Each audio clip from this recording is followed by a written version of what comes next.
Legs at elite. Let's crank. All right, guys, all the feedback's been, Chris, your leg days are the best. So guess what? We're gonna film it on a leg day. And this was amazing. From start to finish, this tested me. And those are the sessions I love and live for. I've said this before on Instagram, I don't know how much longer I have bodybuilding. It could be 5 years, could be 10 years, could be 2 days. We don't know. And I don't want to lose one singular day because of piss poor effort. If it's leg day, that means we got to get after it. Just like arm day, or back, or chest, or shoulders. It doesn't matter. When we step through this door, put the headphones on, or in this case, put your hood on, and it's time to go. Exercise one of the day is going to be lying leg curls. So what we're doing here today is I did a couple warm-ups, did a bunch of feeder sets. We got the entire stack on here, and then Chaz set his camera down, and I told him I wanted 2 to 2.5 force reps. So all we're doing here is just going until I lose full range of motion, and he's going to help me get 2.5 more. And those 2.5 to me are the money. Those are the ones where, you know, you could have just walked away. Or if I didn't have a spotter, I could have left them on the table. But to me, those are the ones that count. Those are the ones where I'm straining against all my might and I cannot get it. And he just gives me just enough help to get it all the way up. Now, I know what you're gonna say, Chris, but I train by myself or I train in my garage gym. What do I do? Or I'm telling you, just drop that weight enough. Maybe 1 hole, maybe 2 holes, meaning lowering it, meaning reducing the load, and get those 2 to 3 extra reps. Go super slow. If you don't have a partner, if he wasn't here to spot me, I would have simply just turned that into a little miniature drop where I would drop it just enough to eke out 2 to 3 more reps. That's it. Same premise, same technique. So that was first set one, that was the top set, right? With 2.5 force reps. Now for my back off, I'm gonna show you something cool here. This is 21s for hamstrings. So I lowered the weight stack to 80 pounds. I did 7 top half partials, 7 full range of motion, and then 7 bottom half partials.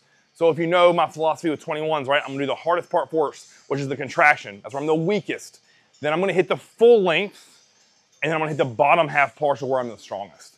And I did 1 set there for my back off, 21 total reps with 80 pounds. Next up, adductor. I did 2 warm-up sets of 15, and then I wanted to do 3 work sets of 20 with a moderate load. So I've been bouncing back and forth this all season and doing top sets and back offs, and then the next week, so the even weeks, I'm actually doing a volume approach. So anywhere between 15 and 20 reps today. I did 20 reps, 3 sets, so 60 total reps. Again, it looks easy on paper. It's not maximal load, but the pump in my adductors is wild. So try this, guys. If you feel like you might be on the verge of straining an adductor, but still want to grow them, I like this back and forth philosophy where it's 1 week is heavy ball busting, the next week is more of a volume approach. So it's only 1 more total set, but if I look at total reps, it's a lot more. So I'm doing 60 here, where on my normal days, I might say do 10 to 15 and then maybe 8 to 10 for the back haul. So it's much more voluminous in terms of total reps completed during the set. All right, on to some leg press. So with pump hamstrings and adductors, what a great time to leg press.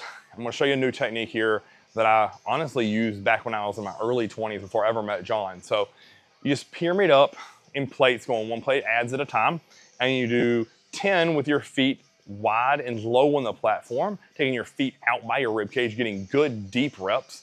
And then what I will call a branch warren leg press, where your feet are more narrow and they're very shallow, like top 3rd reps. So if you look at his legs, one of the things that I feel like I learned from him by watching him is he only did the top half, top 3rd of the leg press, but he had some of the best legs ever in bodybuilding.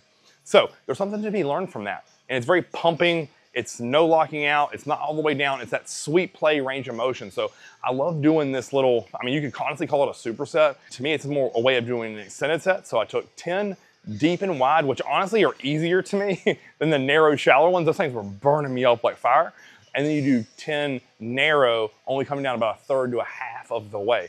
So we did 6 plates here for my absolute last set. But if you look there, over the course of the whole duration, I ended up doing 6 rounds of that, building 1 plate at a time. So more of a voluminous approach today for leg press and getting tons of reps and 120 total. All right, guys, if you watched this video that we posted a few Mondays ago, I did a triple drop on this hack squat, and I did 6 plates for 10, 4 plates for 10, 3 plates for 10. And I said in that video, I'm gonna get 15. Well, guess what? Here it is on camera.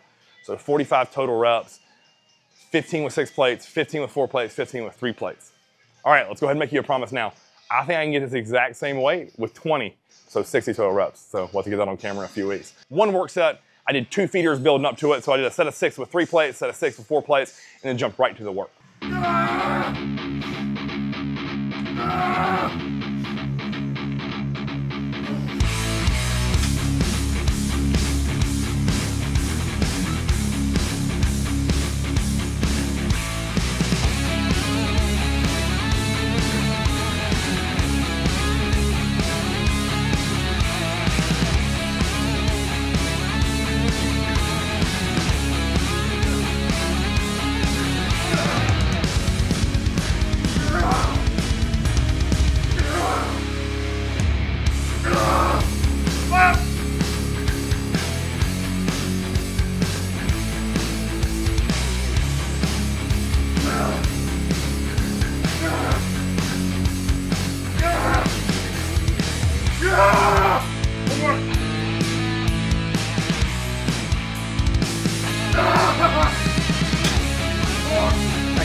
final thing of the day, testing my pain tolerance, is occluded superset.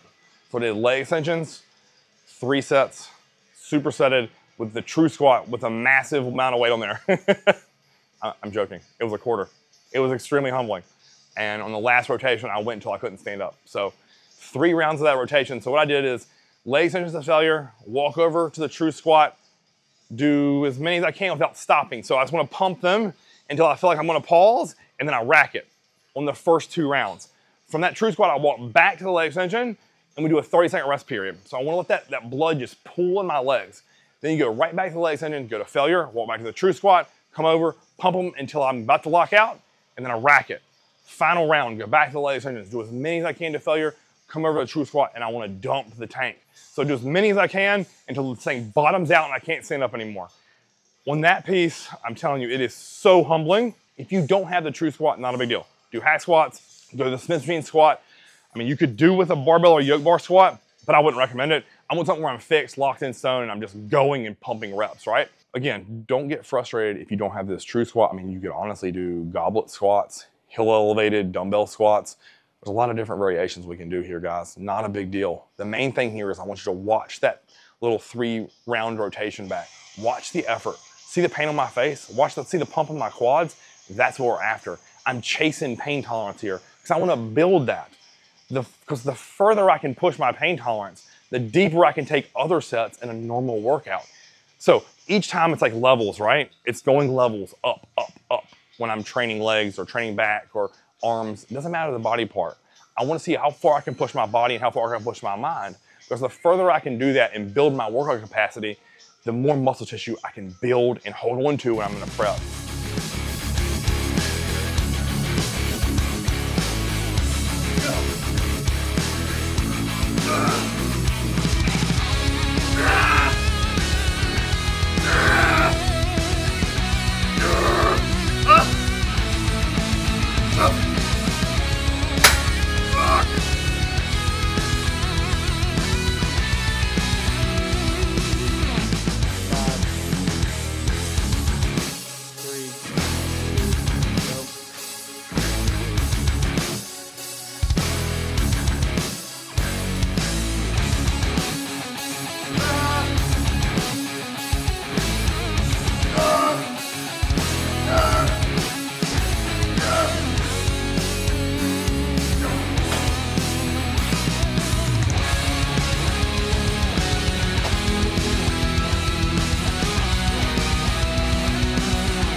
If you like this video, guys, like, share, and subscribe. Until next time, Christmas TV.